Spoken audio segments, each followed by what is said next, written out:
اعوذ باللہ من الشیطان الرجیم بسم اللہ الرحمن الرحیم. Dear students, Assalamu alaikum wa rahmatullahi wa barakatuh. Our today's topic is politics of disarmament, traditional security and cooperation for 12th class. غیر مسلح ہونے کی سیاست، روایتی سلامتی اور تعاون، وہ کہ ہتھیاروں سے پاک سیاست پر ہم بات کرنا چاہیے. ڈس armament is the act of reducing, limiting or abolishing weapons. تخفیف اسلحہ کم کرنے، محدود کرنے یا ختم کرنے کا عمل ہے. تخفیف اسلحہ سے عام طور پر کسی ملک کی فوجی یا مخصوص قسم کے ہتھیاروں سے مراد ہے. ڈس آرمامنٹ سے اکثر مطلب لیا جاتا ہے کہ weapons of mass destruction WMD کا مکمل خاتمہ، جیسے کہ جوہری ہتھیاروں کی. سلامتی کے روایتی تصور میں یہ مانا جاتا ہے کہ شورش اور تشدد کو محدود کرنے میں باہمی تعاون ممکن ہے. یہ حدود جنگ کے مقاصد اور اس کے ذرائع دونوں سے متعلق ہیں. Universally accepted view is that countries should only go to war for the right reasons, primarily self-defense or to protect other people from genocide. اور اب یہ ایک کائناتی حقیقت بن چکی ہے کہ ملکوں کو جنگ صرف معقول وجوہات پر کرنا چاہیے، یعنی یا تو اپنے دفاع کے لیے یا دوسرے لوگوں کی نسل کشی کو روکنے کے لیے. جنگ کو اپنے ذرائع کے استعمال میں بھی محدود رہنا چاہیے. فوجیوں کو عام لوگوں کے قتل اور نقصان پہنچانے سے پرہیز کرنا چاہیے، بلکہ غیر مسلح جنگجو اور ہتھیار ڈالتے ہوئے جنگجوؤں پر بھی وار نہیں کرنا چاہیے. طاقت کا استعمال صرف اسی صورت میں کرنا چاہیے جب مسئلے کے حل کی تمام کوششیں اور متبادل ناکام ہو جائے. ڈیئر اسٹوڈنٹس، یہاں پر ایک امیج لگی ہوئی ہے، ٹیرر میٹر. ٹیرر میٹر، اس میں یہ اشارہ دیا گیا ہے کہ حملہ کسی بھی جانب سے ہو، چاہے اوپر سے ہو یا نیچے سے ہو. ہوم لینڈ سیکیورٹی کا محکمہ ٹیرر میٹر وہ کہ دہشت کی پیمائش کا آلہ دہشت کے بارے میں باخبر رکھے گا. دہشت دکھانے والی سوئی کو موجودہ خطرے کی سطح پر لے جائے گی. Dear students, the important traditional views of cooperation are disarmament, arms control, and confidence building. وہ کہ یہ باہمی تعاون کے اہم روایتی تصور تین صورتیں ہیں: غیر مسلح ہونا، اسلحہ کنٹرول کرنا اور اعتماد سازی. پہلے ہم غیر مسلح ہونا یا تخفیف اسلحہ کرنا، دیٹس ڈس آرمامنٹ کو لیتے ہیں. ڈس آرمامنٹ کا مطلب ہے کہ ریاستیں ہتھیاروں کی کچھ اقسام کو ختم کر دیں، جیسا کہ 1972 BWC بایولوجیکل ویپنز کنونشن اور 1992 میں CWC کیمیکل ویپنز کنونشن نے ان ہتھیاروں کا رکھنا اور بنانا ممنوع قرار دے دیا. Biological and toxic weapons, that is, Biological Weapons Convention, BWC. 155 ممالک نے BWC کے خیال سے اتفاق کیا اور اس کے ممبر بنے. اب اس کے 183 اسٹیٹ پارٹیز ہیں. CWC کیمیکل ویپنز کنونشن میں 181 ممالک نے شمولیت اختیار کی. اب اس کے 193 اسٹیٹ پارٹیز ہیں. ان دونوں اجلاسوں میں BWC اور CWC بایولوجیکل ویپنز کنونشن اور کیمیکل ویپنز کنونشن میں سپر پاورز نے شمولیت اختیار کر لی.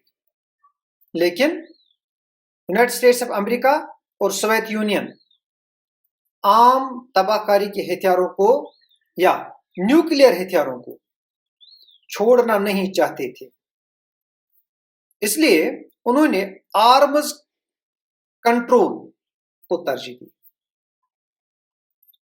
Dear students, now the arms control. تخفیف اسلحہ regulates the acquisition or development of weapons. تخفیف اسلحہ آرمز کنٹرول دراصل اسلحہ کے حصول اور اس کے فروغ پر نظر رکھتا ہے. 1972 میں ہونے والی ABMT anti ballistic missile treaty ہتھیاروں کو کنٹرول کرنے کا معاہدہ ہے جو امریکہ اور سوویت یونین کے درمیان طے پایا.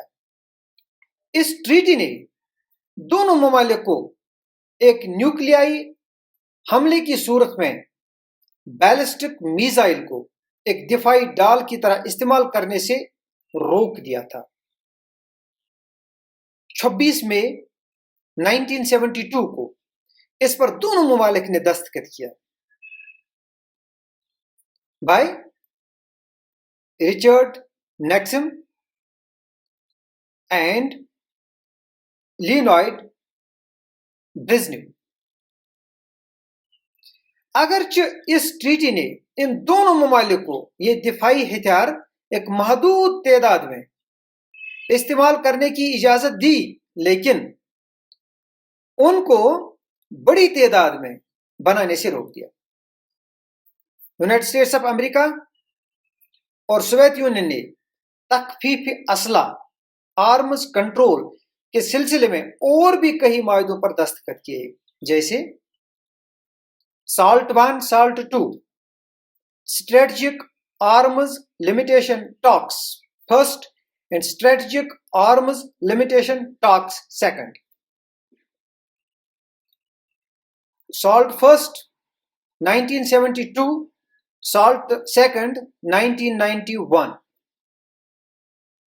یہ دو طرفہ اور اس سے متعلق بین الاقوامی معاہدوں کے دو دور تھے جو اسلحہ پر قابو پانے کے معاملے پر امریکہ اور سوویت یونین سرد جنگ کے سپر پاور سے وابستہ تھے.